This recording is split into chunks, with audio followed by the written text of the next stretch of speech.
नमस्कार प्रणाम आप सबके भाई अखिलेश कश्यप। तो बात ये रहे कि हम लोग तनी भइल जवन भी भइल तनी दिन खातिर अंधविश्वास हो गए हमनी के बीच में, और ये बात इतना फैल गई कि अब भाइयों के दोस्त ना रहे कि कोई हमारा कि इहे धमकी देश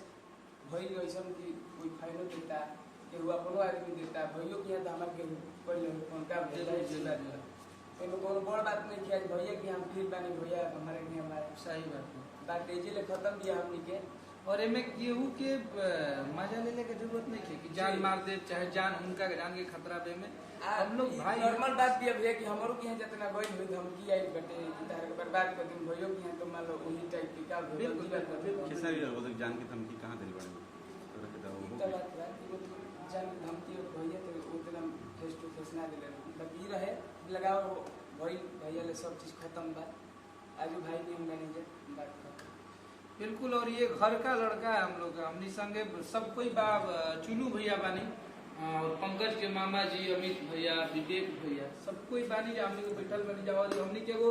परिवार हो और एकरा खातिर हम धन्यवाद देता नहीं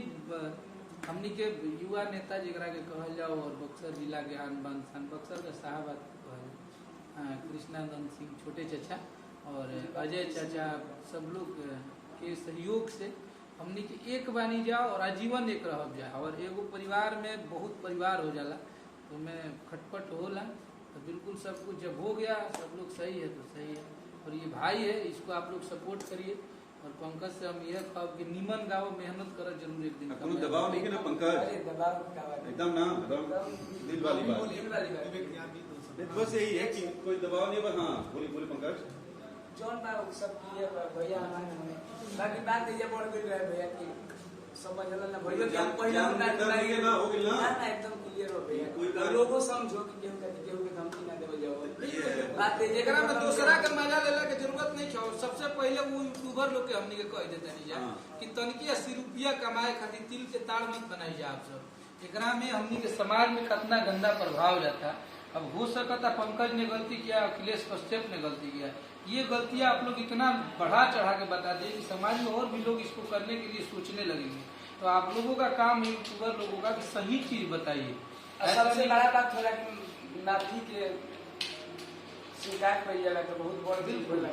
और यूट्यूबर के मतलब ये होला कि ना वो खेसारी भैया के यूट्यूबर होगा तो ओकरा के बढ़ा चढ़ा के खेसारी लाल यादव ने ये कर दिया वो कर दिया पंकज सिंह ने ये कर दिया। एकरा में ऐसा समस्या